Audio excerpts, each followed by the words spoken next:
নমস্কার বন্ধুরা, সুনিতার হেসেলে সবাইকে স্বাগত। আজ শেয়ার করব সম্পূর্ণ নিরামিষ চিলি সয়াবিনের রেসিপি। চলুন তাহলে ভিডিওটি দেখে নেওয়া যাক। এখানে দেখুন, আমি চিলি সয়াবিন বানানোর জন্য প্রথমেই ওভেনে একটা কড়াই বসিয়ে দিয়েছিলাম। তাতে আমি বেশ কিছুটা পরিমাণে জল একটু গরম বসিয়ে দিয়েছিলাম। তার ভেতরে দিয়ে দিয়েছি হাফ চামচ পরিমাণে লবণ আর এক বাটি পরিমাণে আমি সয়াবিন দিয়ে দিয়েছি। এখানে আমি মোটা দানার সয়াবিনটা কিন্তু ব্যবহার করেছি। সয়াবিনটা খুব ভালো করে একটু ফুটিয়ে নিয়েছি, ওই 7 থেকে 8 মিনিট মতো একটু ফুটিয়ে নিয়েছিলাম।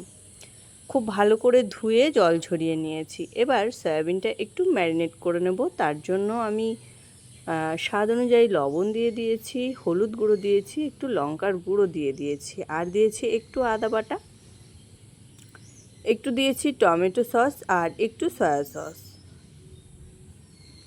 দিয়ে দেবো একটু কর্নফ্লাওয়ার। এখানে আমি ওই 1.5 টেবিল চামচ পরিমাণে কর্নফ্লাওয়ার ব্যবহার করেছিলাম। খুব ভালো করে কর্নফ্লাওয়ারটা দিয়ে আমি সমস্ত কিছুর সঙ্গে সয়াবিনটাকে খুব ভালো করে একটু মাখিয়ে নিয়েছি।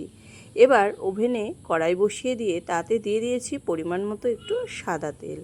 তেলটা বেশ ভালো করে গরম হয়ে গেলে এর মধ্যে যে সয়াবিনটা আমরা রেডি করে রেখেছিলাম সেই সয়াবিনগুলো এখানে আমি দিয়ে দিয়েছি।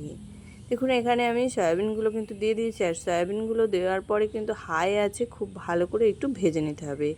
এইভাবে নাড়াচাড়া করতে করতে একবারে লালচে কালার করে কিন্তু সয়াবিনটা ভেজে নিতে হবে। সয়াবিনগুলো আমাদের ভেজে নেওয়া হয়ে গেছে। এবার সয়াবিনগুলোকে আমরা তুলে নেব। তুলে নিয়ে ওই তেলেই কিন্তু রান্নাটা করব।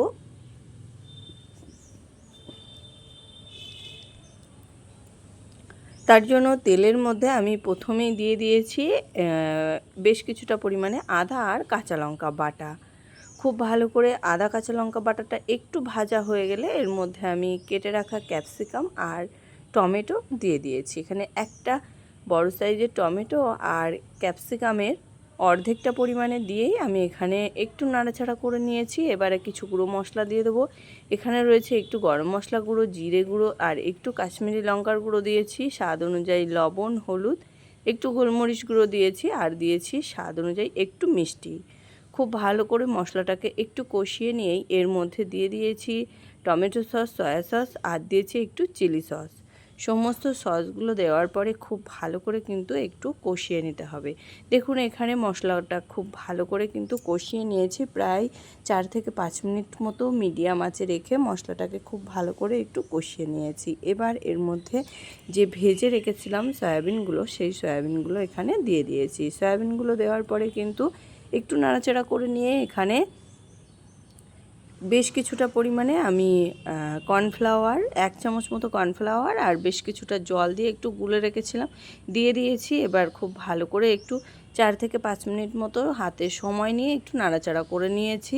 এবার উপর থেকে বেশ কিছুটা পরিমাণে আমি কাঁচা লঙ্কা কুচি ছড়িয়ে দিয়েছি আর একটু ধনেপাতা কুচি ছড়িয়ে দিয়েছি। খুব ভালো করে মিশিয়ে নেব। মিশিয়ে নিলেই কিন্তু তৈরি হয়ে গেল আমাদের সম্পূর্ণ নিরামিষ চিলি সয়াবিন।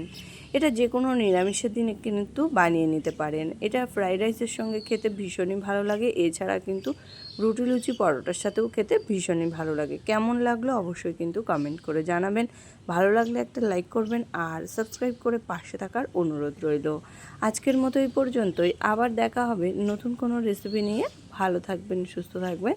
ধন্যবাদ।